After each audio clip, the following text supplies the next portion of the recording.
Behind the classic hits and cowboy hats, country stars also had their rough sides. Scandals, silly acts, and strange behaviors that thrived out of the public eye, leaving a trail of whispers.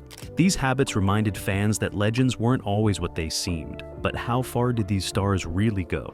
Join us as we uncover 15 incidents that crossed the line and how they ended. Number 15. Chicken Run. In the 1950s, when Johnny Cash was still rising in his music career, he developed a wild reputation for odd behavior on tour.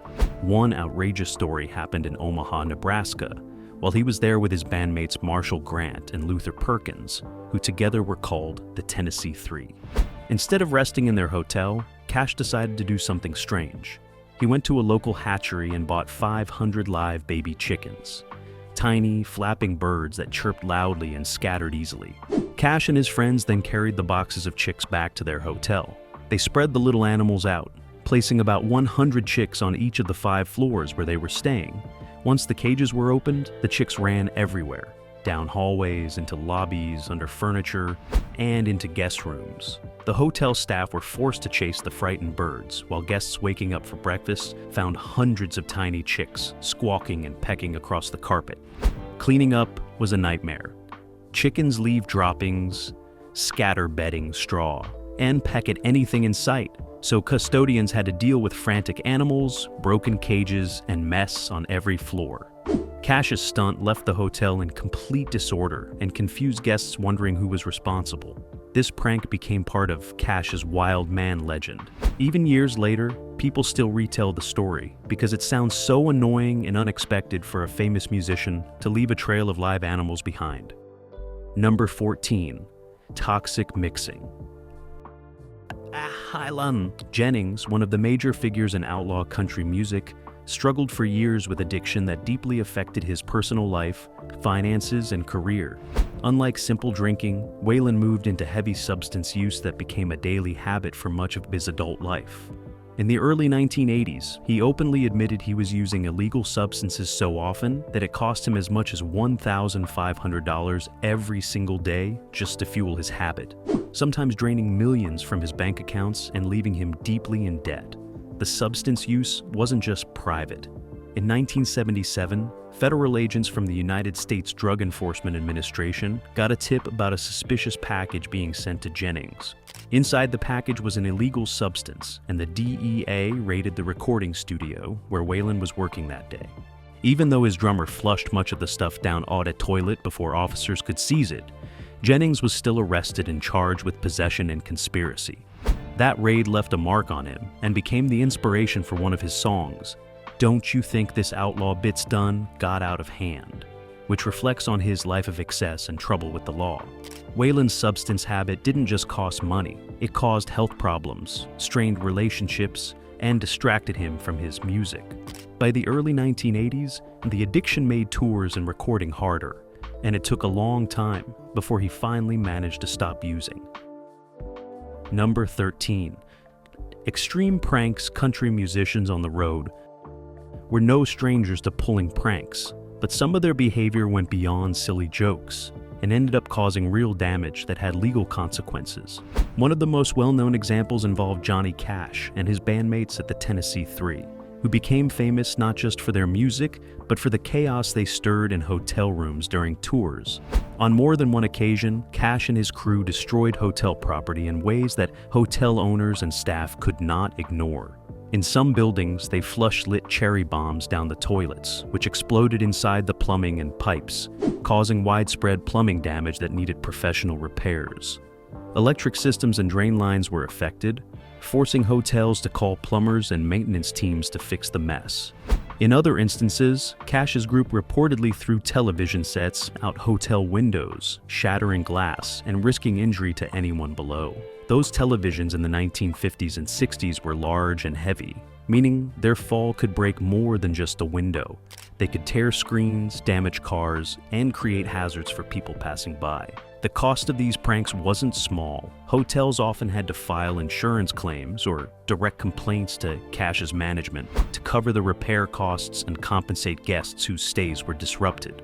While there isn't public documentation of formal lawsuits against Cash, Specifically for these acts, stories passed down from staff, guests, and industry insiders note that the damage was serious enough that hotels refused to host him again without guaranteed payment for repairs. These pranks show how far some musicians of that era pushed the idea of fun, turning what might have been harmless jokes into expensive and destructive episodes that hotel workers and other guests never wanted to experience again. Number 12. Lazy Ride. George Glenn Jones, one of country music's most famous voices, once did something that sounds almost unbelievable, but reportedly happened during the late 1960s. At the time, Jones was living outside Beaumont, Texas, and had a serious problem with alcohol that affected many parts of his life. His then-wife, Shirley Ann Corley, was so frustrated with his drinking that she hid the keys to all the cars in their house before leaving one day, hoping to stop him from driving to buy more liquor. After searching the house for keys and coming up empty, Jones's attention fell on a riding lawnmower parked outside. It was not built for speed. Jones later said its 10-horsepower rotary engine could barely push it above 5 miles per hour, but it did have a key in its ignition. With his desire for a drink stronger than any embarrassment, he climbed onto that mower and began a slow journey down the road. The liquor store he was heading to was several miles away. Jones estimated it might have taken an hour or more to reach the shop at that slow pace, but he did reach it. Years later, Tammy Wynette, another of his wives, recounted a second lawnmower ride when she also hid his car keys. On that night, she woke at 1 o'clock in the morning, only to find him gone, then drove to the bar to see him sitting right outside on the lawnmower when she arrived. Jones himself wrote about these escapades in his autobiography, and even parodied the story in music videos like Honky Tonk Song, and in videos by other artists like Vince Gill. These incidents became part of his legend, strange, chaotic, and real, and they show how deeply his habits affected his everyday decisions and behavior on and off the stage. Number 11. On-tour addiction cycles. In the early decades of country music touring, especially the 1950s through the 1970s, life on the road was grueling. Artists were expected to play show after show in different cities, sometimes with barely a night's rest between gigs. To cope with long travel schedules and tiring performances, many musicians turned to stimulants, especially amphetamines, to help them stay awake and alert. Johnny Cash, one of the most famous names in classic country, was among those who used this stimulant. Though these substances were often given out by doctors as pep pills or diet pills, Cash began taking them regularly in the late 1950s and early 1960s to keep his energy up during demanding tours. He combined these stimulants with barbiturates to come down afterward, creating a dangerous cycle of highs and lows that took a toll on his mental and physical health. Cash's use of these pills wasn't just a secret habit. He was once arrested with hundreds of dexedrine, a form of amphetamine, and tranquilizer tablets hidden in his guitar case, though because they were technically prescription drugs, the sentence was mild. The pills helped him stay awake through performances, but they also contributed to erratic behavior, mood swings, and heavy substance dependency that haunted him for years. Waylon Jennings, another major figure in country music and a frequent touring partner of Cash, also battled stimulant addiction early in his career. In his autobiography, he described years of substance misuse that eventually led him into addiction before he finally sought sobriety. This was common among musicians at the time. Long hours on tour buses, endless nights of performing, and the pressure to always deliver energetic shows made stimulants seem like a solution, even when they did more harm than good. Number 10. Art destruction. Johnny Cash's reputation for unpredictable and wild behavior on the road was well known, and one of the stranger stories linked to that was his destructive reaction to a piece of artwork in a hotel. Cash and his band were staying in a hotel when he came across a reproduction painting of the Mona Lisa hanging on a wall. For reasons not fully explained in reports, Cash did not like how it looked, perhaps finding it bland, pointless, or simply disturbing to his mind. Instead of ignoring it, Cash reportedly took a Bowie knife and stabbed the painting. Accounts don't usually go into the exact setting of the hotel or the date, but the story appears in multiple lists of his wild antics from the era, when he was heavily involved in hard substances, drinking, and impulsive behavior The knife slashes obviously damaged the artwork, which was likely just a generic reproduction, but still a piece meant to decorate a public space. Part of what makes this incident notable is the contrast. Cash was a man deeply respected in music, known for powerful emotional songs, yet here he was tearing up someone else's craft, simply because he felt like it. The story has circulated as a strange example of how his personal challenges could spill out into strange and destructive moments. Cash's life was full of contradictions, and this act of destroying a hotel painting stands out as a weird moment where his raw impulses overtook care for his surroundings. Number 9. Brutal personal conflicts. In the history of touring musicians, tensions between performers and others have sometimes boiled over into violent confrontations linked to anger, stress, and substance misuse. While not all of these involve well-known historical country stars from early eras, there are modern examples that illustrate the pattern of fights and conflicts during tours. One recent incident involved country artist Brian Martin, who was performing at the Chautauqua Fairgrounds in upstate New York in August 2025. During his show, according to news reports, Martin started shouting and acting in a way that concerned both the crowd and the event staff. The Rensselaer County Sheriff's Office said that due to his impaired state and resistance, deputies and fair personnel had to forcibly escort him off the stage. Video from the night shared online showed the singer visibly struggling and being guided off by law enforcement, with members of the audience watching in confusion. After the concert, Martin issued an emotional statement on social media, acknowledging that he had been struggling with anxiety, depression, and alcohol misuse, and apologizing for his behavior. He spoke about how the pressures of touring and personal issues had contributed to his actions that night. His post also spoke about his desire to get help and focus more on his well-being rather than the pressures of touring. These kinds of on-road conflicts don't happen every day, but they are part of a broader pattern where long hours on tour, exhaustion, and substance struggles can fuel moments of conflict and violent behavior among musicians and those around them. While this particular incident ended without physical injury to others, it shows how quickly a performance can turn into a struggle when emotions run high and self-control slips, especially in front of a large crowd where expectations are high. Number 8. Spouse silencing. Donald. Spade. Cooley was once a major figure in Western swing music, famed for his big band leadership, fiddling, and television presence in the 1940s and 50s. His career eventually faded, and a terrible chapter unfolded in his personal life that became one of the most notorious tragedies in music history.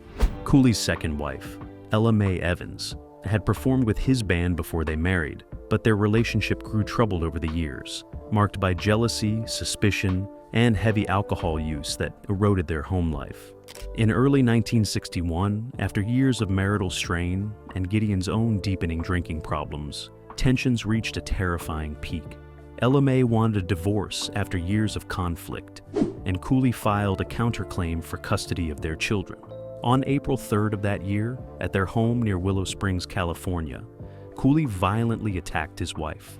According to testimony from their 14-year-old daughter Melody during the trial, Cooley forced his daughter to watch as he beat Ella Mae, stomped on her, and inflicted severe harm. The violence was so extreme that the daughter later described the scene in court, including Cooley's threats towards her if she intervened. Authorities were called after the attack. Ella Mae was taken to a hospital, but was declared dead upon arrival. When deputies questioned Cooley, he initially offered lies and shifting stories about how the injuries happened, but evidence and testimony made it clear that he was responsible. A grand jury indicted Cooley for first-degree charge later that month. The trial drew attention for its brutality and the testimony of his own daughter, and on August 21, 1961, a Kern County jury convicted Cooley of first-degree offense. He was sentenced to life in prison, with eligibility for parole after serving years behind bars. Cooley's career, once celebrated with music and television stardom, ended in disgrace and incarceration due to this violent act against his spouse. Number 7. Using racial slurs. On February 2nd, 2021, Country music singer Morgan Wallen was filmed outside his home in Nashville, Tennessee, after a night out with friends. A neighbor had been annoyed by loud noise and started recording with their phone. In the video that was later published, Wallen was walking into his house and used a racial slur towards someone in his group as he said goodbye. The word he used has a history of being hurtful and offensive toward black people, and it shocked many people when the clip appeared online. Within hours of the video spreading, the response from the music industry was swift. Major radio companies pulled Wallen's songs from their playlists, removing his music from hundreds of stations that normally play country hits. Streaming services also took his music out of prominent country charts, and the cable music channel CMT removed his appearances from TV and online. At the same time, the Academy of Country Music said he would not be eligible for awards that year because the behavior did not reflect values they wanted to represent. Wallen and his record company responded quickly. Big Loud Records said Wallen would be suspended from his contract indefinitely while they reviewed the situation. Wallen himself issued a written statement saying he was embarrassed and sorry, and that he wished he could take back the slur. He also admitted that there are no excuses to use this type of language, adding that he wanted to do better and learn from the mistake. In later interviews, Wallen talked about what happened and said he understood why the word was hurtful, and that he had spent time talking with music industry groups and leaders about why such language matters. He said that the incident made him realize that his words carry weight, and he tried to use it as a moment to grow and educate himself. It wasn't just about public behavior, but how language can harm others and also affect a person's image and relationship with the wider community. Noms. Number 6. Gaslighting. Legendary country singer.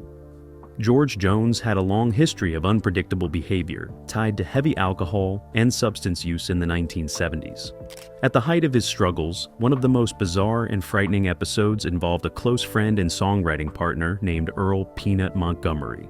Montgomery had been a frequent collaborator with Jones, writing songs together and traveling with him. However, Montgomery eventually decided to quit drinking and found religion, meaning he chose a sober, faith-based life.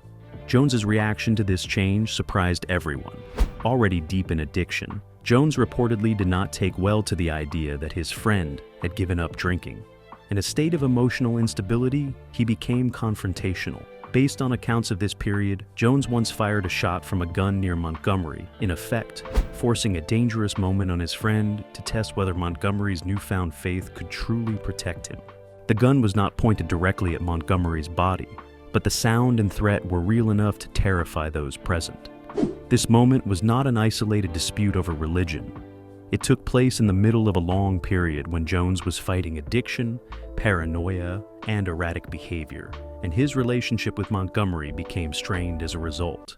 The incident was reportedly serious enough that, after it happened, Montgomery helped get Jones committed briefly to a psychiatric ward in South Carolina and later to another treatment facility in Alabama so that he could receive evaluation and care. While Jones and Montgomery would later remain in touch and even collaborate again over time, this chapter shows how a personal conflict fueled by addiction and instability turned into a frightening outburst that could have ended in extreme harm. It stands out as one of the wild man tales from Jones's troubled era. Not just reckless, but emotionally charged and dangerous. Number 5. Keeping the odds. George Jones's battle with substance misuse reportedly led to one of the most bizarre personal scenes in music history. During a period when he was often out of work, living irregularly, and wrestling with addiction, Jones sometimes spent days living out of his Cadillac instead of a house or hotel. According to police reports and fan accounts documented online, Jones's car was packed with odd and messy items that reflected both his unstable lifestyle and his inability to maintain a normal routine. In one incident, officers discovered Jones inside a Cadillac that had been parked for a long time in Mississippi. The inside was cluttered with empty whiskey bottles, empty sardine cans, and general debris, all of which showed signs of extended use and neglect. Sitting beside him in the passenger seat was a life-size cardboard cutout of another country legend, Hank Williams Sr. The cardboard figure stood up right next to him, as if it were a passenger. Jones's habits at that time were so tangled up that he also made up imaginary friends, giving them voices and talking to them aloud while on tour or traveling. These imaginary companions sometimes chimed in when Jones was interviewed or observed by others, adding layers to the strange image he projected in those years. Eventually, Jones's life turned around as he worked towards sobriety and stability later in life. The cluttered Cadillac was more than a messy car. It was a symbol of Jones's personal decline when addiction overwhelmed him. Police officers who encountered him during this time noted not just the physical mess, but also the singer's confused mental state, which made the vehicle seem like both a home and a mobile shrine to aspects of his life that no longer function normally. Stories of the Cadillac still circulate among fans as a reminder of how far his behavior once drifted from ordinary reality. Number 4. Private phone line scandal. In the early 1990s, Kenny Rogers, the famous country singer, found himself in an unusual and uncomfortable public situation. When Rogers was going through his divorce from his second wife, Marianne Gordon, he said in interviews that he felt a strong urge for adventure and wanted excitement in his life while his marriage was ending. So, Rogers decided to set up a private phone line with intimately explicit messages. A number of people could call to hear adult content spoken by him. Rogers later said he thought this was the safest intercourse there was. The phone number was not advertised to everyone. Instead, Rogers told 2 women he knew how to reach him through this restricted phone line, and they agreed to call it. At first, it seemed harmless. But the situation quickly changed when the 2 women allegedly recorded the calls, felt uncomfortable with the arrangement, and then filed a lawsuit, claiming Rogers had pressured them into the situation. Because the calls were explicit and designed to arouse, the legal case became a public embarrassment for the singer once news of it spread. Rogers later explained in interviews that the women had chosen to call the number, and no one was forced to do anything, but the recordings eventually reached tabloids and major newspapers. Rogers said that he paid to settle the case out of court because he felt it would cost him more to fight it in public, and the situation was harming his reputation, even though he thought he had done nothing wrong. His choice to use a private phone line for adult messages and the lawsuit that followed became one of the most unusual episodes in his long career. Number 3. Political commentary country band. The Dixie Chicks, now known simply as the Chicks, were at the peak of their popularity in March 2003. They were touring in Europe as part of their Top of the World tour, supporting their hit album, Home. At a concert in London, England on March 10, lead singer Natalie Maines told the audience that the band did not support the imminent war in Iraq and were ashamed that the President of the United States is from Texas, referring to then-President George W. Bush. In much of the United States at the time, especially among country music fans, people strongly supported the president and the military. Mains's comment, made on foreign soil, was interpreted by many as a political insult or even unpatriotic. Soon after news of her remark reached the United States, a fierce backlash erupted. Many country radio stations refused to play the group's music, and some stations went so far as to call for listeners to destroy the Dixie Chicks CDs and merchandise. The reaction was swift and dramatic. Their single landslide dropped on the charts in a short time, and some corporate sponsors pulled their support. The Dixie Chicks even started receiving hate mail and trash left outside band members' homes from angry listeners. It was clear that Mains's simple statement had become one of the most controversial moments in modern country music history. Maines did apologize a few days later, saying her words were disrespectful, but by then the controversy had already damaged the band's reputation with many American country fans. 3 years later, Maines rescinded her earlier apology, saying she still stood by her right to say what she believed. The incident showed how powerful public opinion can be in country music, and how quickly a political comment could turn into a dramatic and lasting cultural clash that followed the Dixie Chicks for years. Number 2. Pettiness. In 2006, a young and still emerging country artist named Eric Church joined the popular group Rascal Flatts on their Me and My Gang tour as an opening act. For many newer artists, being invited to open for a big act is a huge opportunity, but Church's time on the tour soon became notorious, not for substance misuse, but for repeated clashes with the band's touring rules and a bold decision the Church made soon after leaving the tour. Church was booked to play a set before Rascal Flatts each night, but he regularly ignored the time limits he was given, performing longer than allowed and louder than expected.